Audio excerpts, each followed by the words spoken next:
नमस्ते, जय भारत, वंदे मातरम, जय श्री राम।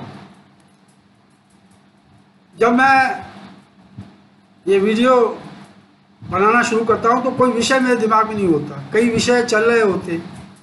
तो अब मैंने सोचा दो विषयों पर चर्चा करूँ।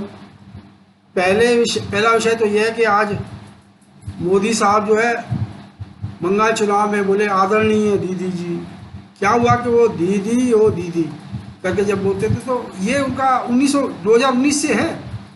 मुझे याद है जब वो प्रचार कर रहे थे और बंगाल जाते थे तो मैं कई जगह उस समय मैं घूम फिर रहा था इधर उधर, तो मैंने देखा कई जगह नौजवान उससे बहुत आकर्षित होते थे। बोले ये ऐसे शुरू होते हैं दीदी और उसके बाद शुरू हो जाते हैं।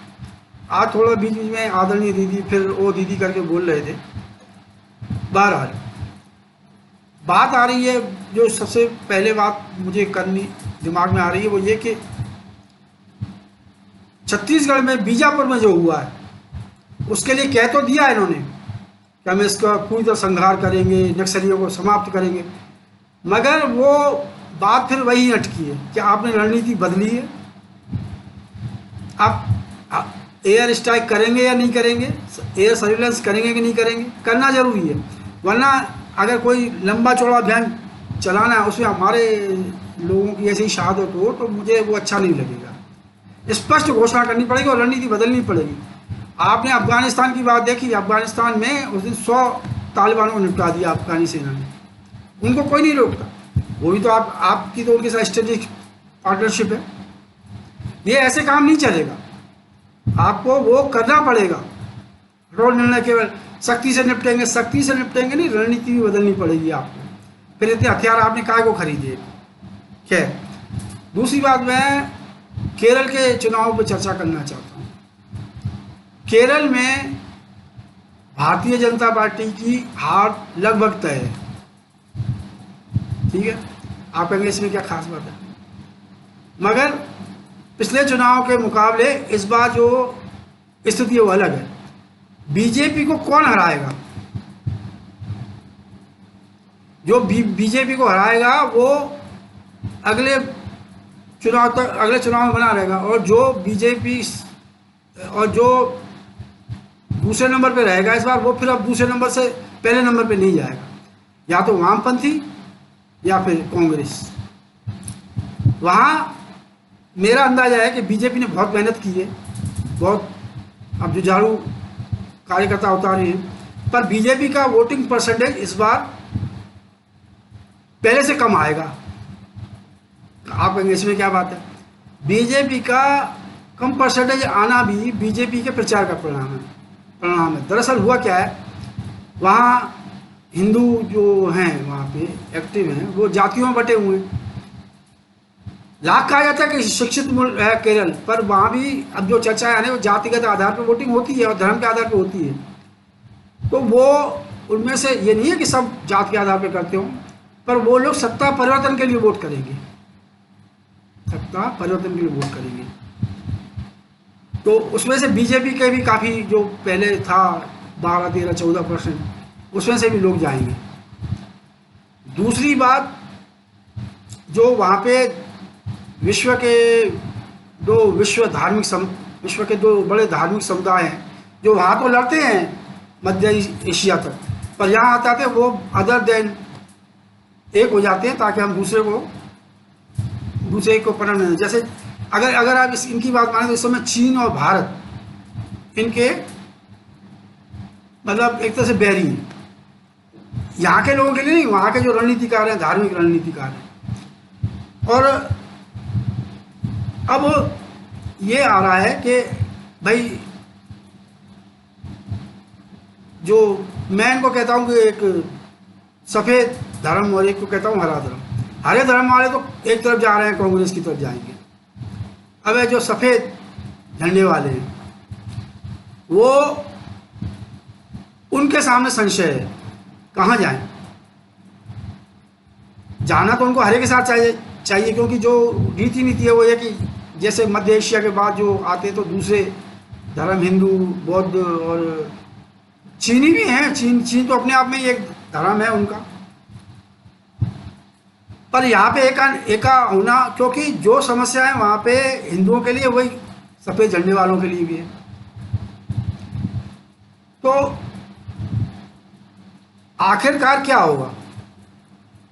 अब चूंकि हरे वाले इधर हैं कांग्रेस की तरफ, और जिनको परिवर्तन करना है वो भी शायद कांग्रेस की तरफ जा सकते हैं, और संभावना ये है कि चाहे कुछ भी हो जाए सफ़ेद वाले बीजेपी को नहीं देंगे।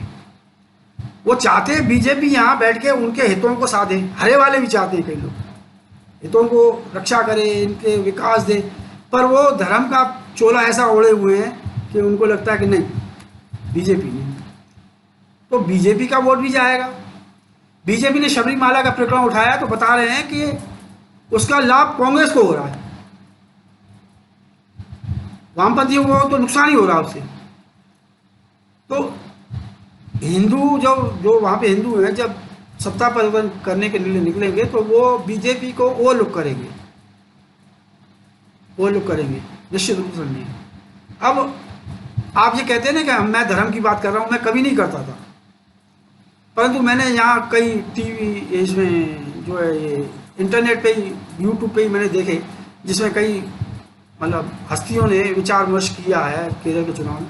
उसमें एक ने तो साफ कहा कि मध्य केरल के जो क्रिश्चियन तय करेंगे वही जीतेगा, मध्य केरल। तो भाई फिर वही बात होगी।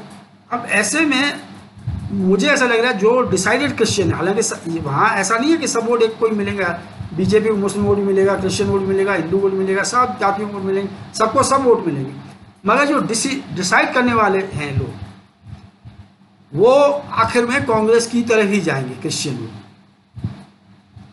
क्योंकि कांग्रेस का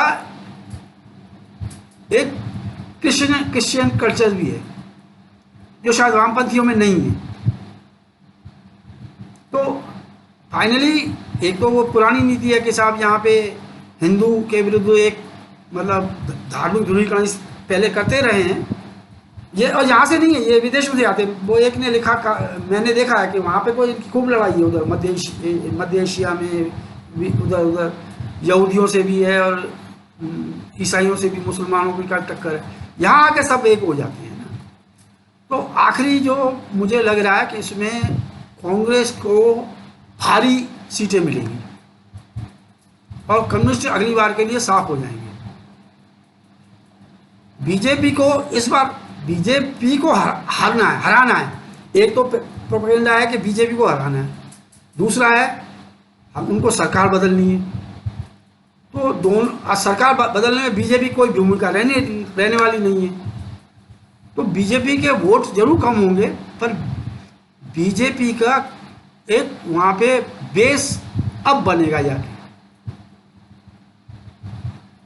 बीजेपी का परसेंटेज भी कम होगा, मेरा अंदाजा ऐसा है। क्योंकि जो सत्ता परिवर्तन चाहते हैं उनको लगता है, लोकसभा में अलग बात थी, सत्ता परिवर्तन करने वाले कहेंगे यार ये तो जीतेंगे नहीं, क्योंकि इनको तो कहीं से सपोर्ट नहीं है। बहुत कठोर धार्मिक ध्रुवीकरण बीजेपी तो नहीं कर पाई, पर उसके अगेंस्ट हो गया है। हालांकि मैं बता दूं कि बीजेपी के जो रीति नीति है उससे वहाँ लोग एग्री हैं, पर वहाँ पे जो धार्मिक मध्यस्थ होते हैं, पादरी वगैरह, चर्च वगैरह, ये मुल्ला वगैरह, ये इनका प्रभाव समाज पे वहाँ पे भी है। अब ये बात साफ लगने लगी है।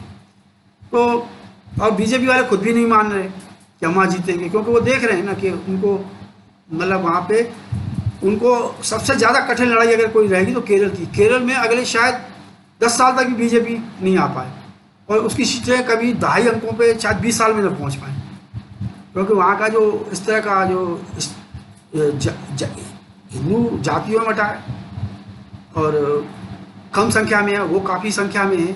हालांकि है 50% के आसपास ही है हिंदू, पर वो बटे हुए हैं, पर वो एका हो जाता है उनका। और क्रिश्चियनों में तो ये है कि हिंदू तो एक बैकवर्ड टाइप के लोग हैं, उनकी धारणा यही है। तो वो हिंदू विचारधारा, अब वो मैं विचारधारा बहस करने बैठूंगा तो भारतीय, मैं कहता हूँ मैं हिंदू विचारधारा का नहीं, मैं भारतीय दर्शनवादी हूँ।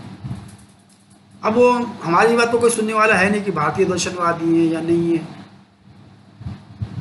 और उसमें क्या क्या है। उसमें भारतीय दर्शन साहब कहता है कि आधुनिकता के साथ भी चलो, विज्ञान के साथ चलो, विज्ञान के साथ आगे बढ़ो। पर अब वो कहना अलग बात है। तो अब बीजेपी को जो है वहाँ पे मैं जो देख रहा हूँ और जो मैं स्टडी सुन रहा हूँ, मैं हमारे पास कोई साधन तो है नहीं, तो उसके हिसाब से बीजेपी का वोट परसेंटेज इस बार गिरेगा और सीट तो शायद कोई अभी भी नहीं आएगी। एक श्रीधरन जीत जाए तो जीत जाए, क्योंकि वहाँ पे रिस्क उठाने वाला कोई नहीं है। और कांग्रेस के बारे में लोग कह रहे हैं कि हारेगी हारेगी, मुझे नहीं लगता, क्योंकि उसके बाद 3 फैक्टर हैं। एक तो परिवर्तन, दूसरा वहाँ पे मुस्लिम कम्युनिटी के साथ उसका समझौता के दलों में समझौता वो, और तीसरी बात उसका क्रिश्चियन कल्चर के हिसाब से भी कांग्रेस ज़्यादा मतलब चमकती है। तो ये कहना कि वहाँ पे वो जीतेंगे, नहीं, मेरा मानना है कांग्रेस को काफ़ी सीटें मिलेंगी, काफ़ी सीटें मिलेंगी, मतलब मैं 100 के आसपास समझ रहा हूँ मिलेंगी। जो मैं आकलन, मेरे पास कोई वो नहीं है, क्योंकि 3 पक्ष हैं उसके बाद, परिवर्तन और मुस्लिम वोट और तीसरा जो है वो वहाँ पे जो है उनका उसका खुद का वोट तो है। तो इसलिए क्रिश्चियन कल्चर 3 है, तो उसकी वजह से कांग्रेस को इस बार, और कांग्रेस इतनी, इसके बाद बीजेपी को लाभ मिला, क्योंकि तब कम्युनिस्टों की स्थिति अब नहीं उठेगी फिर वहाँ, क्योंकि बीजेपी अगली बार जब जाएगी ना, लोकसभा चुनाव ही होंगे अगली बार, तो अगली बार जाएगी तो उसको उस समय भी सीटें नहीं मिलेंगी, उस समय भी इसको सीटें नहीं मिलेंगी, परंतु उसका वोटिंग परसेंटेज बहुत बढ़ जाएगा, क्योंकि बीजेपी अपना बेस तब तक और बना लेगी 3 साल, लगभग 3 साल पड़े ही है चुनाव में, अभी अप्रैल में ही होंगे चुनाव वहाँ पे, तब तक बेस बना लेगी। तो अगली बार बीजेपी को 24 भी सीटें नहीं मिलेंगी, मैं बता रहा हूँ ना आपको। उस समय भी कांग्रेस को भारी भरकम, मतलब कांग्रेस जो है भारी भरकम सीटों से जीतेगी। अब आगे चल के केरल में बीजेपी और कांग्रेस का ही संघर्ष होना है, पर इसका उल्टा हुआ, कहीं वामपंथी जीत गए तो फिर वहाँ कांग्रेस का वजूद ऐसे ही मिटेगा। अब फिर बीजेपी और कांग्रेस वामपंथियों का संघर्ष होगा। मेरी दिलचस्पी केरल के चुनाव में ही ज़्यादा है। ये मैं वैसे नहीं करता, मुझे अच्छा भी लगता धर्म की बातें करते हुए, परंतु ये जो है ना, लोग हैं इस प्रवृत्ति के, हम ही लोग उदार हैं, ठीक है ना। तो अब देखते हैं, मेरी बड़ी दिलचस्पी है। जय हिंद, जय भारत, वंदे मातरम, जय श्री राम।